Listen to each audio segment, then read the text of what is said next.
Un cordial saludo a la estimable teleaudiencia.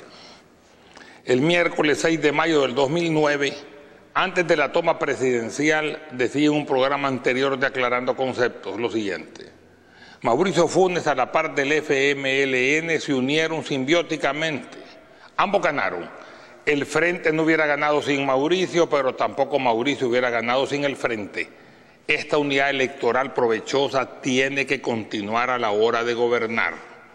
Si bien el objetivo de la política partidarista es la toma del poder, hoy es el momento de considerar cómo gobernar con eficiencia, dado el frágil equilibrio en que nos encontramos, las condiciones críticas de todo tipo, los problemas acumulados y nuestra condición de país subdesarrollado, incluso en vías de retroceso. Al menos esto último para amplios sectores de nuestra población, con una deuda interna y externa escandalosa y una clasificación de riesgo país en picada. Un gobierno solo, cualquiera que sea, fracasará en encontrar la solución a la problemática nacional.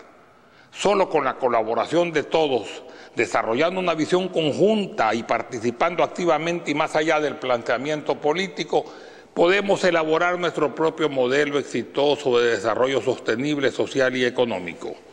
Caso contrario, nos hundiremos en la crisis más grande de nuestra historia. No importan los buenos deseos ni las buenas intenciones que se tengan. El periodo 2009-2014 será el periodo más difícil que tocará gobernar cuando empiecen a exigirse las acciones paliativas acumuladas de periodos anteriores, aunadas a condiciones internacionales sumamente críticas que nos golpearán inexorablemente. Definitivamente se necesita unidad y acercamiento de todos los sectores, pero lamentablemente ha sucedido todo lo contrario. Y últimamente agravado aún más por el aparecimiento de grupos de izquierda y de la sociedad civil que se han aglutinado, aún sin quererlo, con la oposición política de derecha, al menos en los ataques al gobierno. Sabemos lo difícil que es gobernar y más aún en las condiciones actuales, donde nuestro gobierno apenas tiene un pequeño margen de maniobra. León Tolstoy ya lo decía: es más fácil hacer leyes que gobernar. Y yo le agrego, y todavía es muchísimo más fácil decirlo que hacerlo. La unidad solicitada se ha convertido en una desunión generalizada. Hay lucha continua y enfrentada en todos los sectores de la población, entre sí mismos y contra los demás, y en gremios, asociaciones, instituciones, partidos, etc. El gobierno ha recibido un ataque permanente y que en muchos casos no solo parece, sino que es evidente que se trata de la lucha por el poder, incluso por el poder político. Este ataque ha sido coordinado desde un inicio con una oposición sistemática a todo lo que haga, una puntualización desmedida a cualquier error o desatino político, que tienen que existir, y un ocultamiento de las obras adecuadamente realizadas. Se justifica cualquier ataque antes de las elecciones o cuando vengan las próximas, pero ya llevamos más de 2 años de una crítica destructiva permanente que cambia únicamente de matices, cuando la anterior campaña ya roza el aburrimiento por repetición continua. Empezamos con que se expulsarán a los salvadoreños en los Estados Unidos, que Estados Unidos romperá relaciones, que vendrá el socialismo del siglo XXI, que Chávez gobernará, que se nacionalizarán empresas para luego seguir con otros temas cuando las acusaciones anteriores resultaron falsas. Ahora que la inseguridad y la delincuencia van en aumento, que no hay seguridad para la empresa privada, que la corrupción galopante y últimamente que las negociaciones en la Asamblea, que el acuerdo partidario para elegir puestos de elección secundaria, que el desempleo, que la economía del país, que no hay inversión extranjera, que no hay dinero y que muchos préstamos. Y luego se afirma que todo es culpa absoluta del actual gobierno y además que los problemas empezaron con él. Nadie niega que el gobierno haya cometido errores, pero es diferente a decir que todo lo ha hecho mal. En cuanto a los problemas reales, algunos son rumores, otros son maniobras aceptadas en toda democracia representativa, otras son males endémicos que siempre fueron aceptados y que si bien son negativos no pueden corregirse de tajo, sino que se necesita un proceso de cambio. Otros son productos de nuestra condición de país subdesarrollado, agobiado adicionalmente por la crisis mundial y nacional. Otros se derivan de la misma campaña exagerada, repetitiva y constante de los mismos medios. La inversión extranjera no viene, no por la delincuencia, sino por la exuberancia noticiosa que de ella se hace, sobre todo en los medios escritos de mayor difusión y a nivel mundial vía Internet. Y otros, naturalmente, son errores del gobierno. Aunque los niveles actuales de la delincuencia continúan siendo altos, estos incluso son menores que los niveles cuando el nuevo gobierno tomó posición en junio del 2009. Y no solo debe considerarse ese pequeño descenso, sino también el desaparecimiento de ese aumento perenne que se venía dando año con año. Sin embargo, el problema continúa y en vez de unirnos para enfrentarlo, hay una dosis mediática exagerada que potencializa más el temor de la ciudadanía y la disminución de la inversión extranjera y nacional. El que crea que un gobierno, cualquiera que sea, puede arreglar en tan solo 2 años un problema tan difícil, tan antiguo y tan polifacético como la delincuencia en todos sus matices, es iluso o está tratando de confundir o llevando agua para su molino político. Este es un enorme problema de difícil solución e incluso imposible de solucionarlo si todos, en lugar de unirse, se encargan de destruirse mutuamente para felicidad de los delincuentes. En otro campo, se arreglaron 114 deslaves que el actual gobierno resolvió, algunos de ellos producto de las inclemencias del tiempo incontrolable, pero otros debido a la construcción anterior de casas en terrenos no aptos para ello. La noticia fue escueta y nunca más. La única noticia repetitiva fue la de un arreglo que falló parcialmente, con fotos continuas y permanentes en diferentes ángulos y en varias oportunidades. Falla trabajo recién hecho, pero no se dice que ya se está arreglando, ni se habla de los otros 113 que continúan funcionando. Cuando no se arreglan las calles, grandes huracos, hoyos en las calles. Si se arreglan, enormes trabazones producen los arreglos, etcétera, etcétera.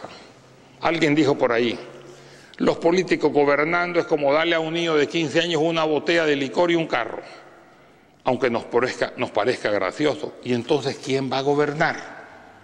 Cualquier empresario, dirigente gremial, ciudadano común o candidato independiente, al buscar el poder, entra en el juego inmediatamente de la política partidarista y se convierte, si gana, en un político en el gobierno. Si llega a la asamblea va a tener que negociar porque una golondrina sola no hace verano, ni tampoco unas cuantas golondrinas.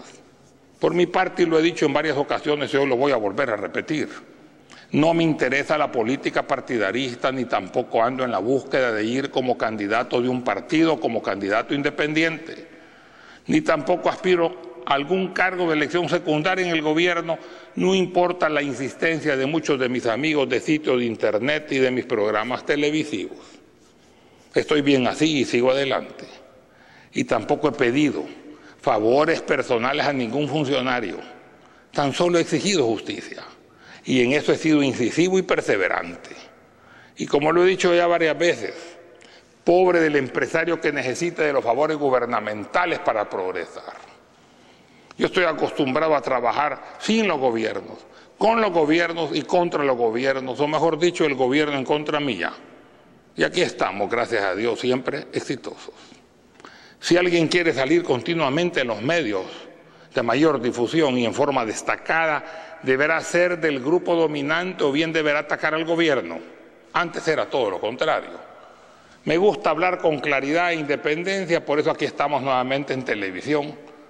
Y finalmente un consejo para todos aquellos miembros de la sociedad civil que son en su gran mayoría personas idealistas, que estén alertas para que no sean por descuido instrumentalizados. Abran los ojos y agudicen sus sentidos y mantengan su independencia.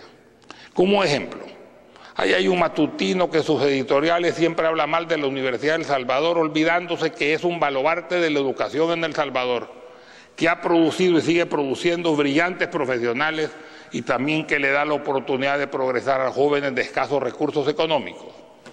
Cuando quiso atacar a un empresario, utilizaba el estudio de los brillantes investigadores biólogos de la UES. Ahora que ya no los necesita, el medio se encuentra cerrado para ellos y continúa atacando a la Universidad de El Salvador. Por otro lado, aquellos que están decepcionados porque el cambio en su justa dimensión no ha llegado todavía, no se decepcionen. El cambio es un proceso y no es inmediato y tiene que ser coherente y ordenado. Un cambio inmediato no genera mejoras, es el caos. Aquellos que consideran también que el presidente Funes ya no es el entrevistador fogoso que criticaba a medio mundo y ahora es un presidente moderado, yo les digo, gracias a Dios que se adaptó a las circunstancias. Estaríamos mal con un presidente actuando como entrevistador de TV. No es lo mismo estar abajo que gobernar. Somos un país pequeño, endeudado, deforestado y totalmente emproblemado. Necesitamos negociar y ser amigos de los Estados Unidos. ¿Por qué no? Aunque debemos tener la suficiente entereza de no ser serviles y tener relaciones amistosas con todos los países del mundo. Hablar como Chávez, por favor. No tenemos ni el tamaño, ni la riqueza, ni la lejanía, ni el dinero, ni la parcial independencia de Venezuela y tampoco tenemos petróleo ni ningún material estratégico. Debemos recordar, y lo he dicho varias veces, y tenemos que hacerlo permanentemente, que nuestro destino no es la supremacía, sino tan solo la supervivencia. No debemos olvidar que en este momento de grandes cambios mundiales y crisis galopante, lo que está en juego es nuestra viabilidad en el concierto de las naciones, esto es, nuestra propia existencia.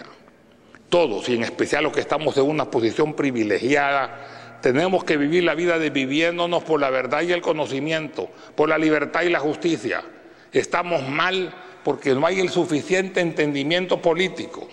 La lucha por el poder es tan manifiesta que a nadie se pone a pensar que si no hay un diálogo nacional, si no hay un entendimiento mínimo o un punto de concordancia, nuestro país no tendrá futuro. Hay crisis económica, crisis social, crisis de valores, crisis existencial, crisis política y estamos volviendo inmisericordiamente a repetir la historia, a tropezar de nuevo con la misma piedra. Pero esta vez la caída va a ser tal vez fatal. Muchos están buscando la quiebra del gobierno para luego tomarlo aunque sea en pedazos. A ellos no les importa que el pueblo sufra, no debemos permitirlo. ¿Que hay errores en el gobierno? Claro que los hay. Tenemos que señalarlo con crítica constructiva presentando soluciones. Si el cambio no ha llegado en la magnitud deseada, tiene que compararse con la alternativa. ¿Qué gobierno tuviéramos ahora? No hay tampoco por qué desesperarse. Y aunque el pueblo desea soluciones inmediatas para todo, esto no existe y deberán encontrarse poco a poco. Para los que pretenden desestabilizar o dividir, recuerden el 2012 y el 2014, ya que como dijo James Thompson, toda la fuerza del gobierno representativo está en la magia de las elecciones. Mejor prepárense para ellas. Mientras tanto, luchemos todos juntos por el bien común, sin partidarismos extremos, ni enfrentamientos estériles, ni fanatismos destructivos. Muchas gracias.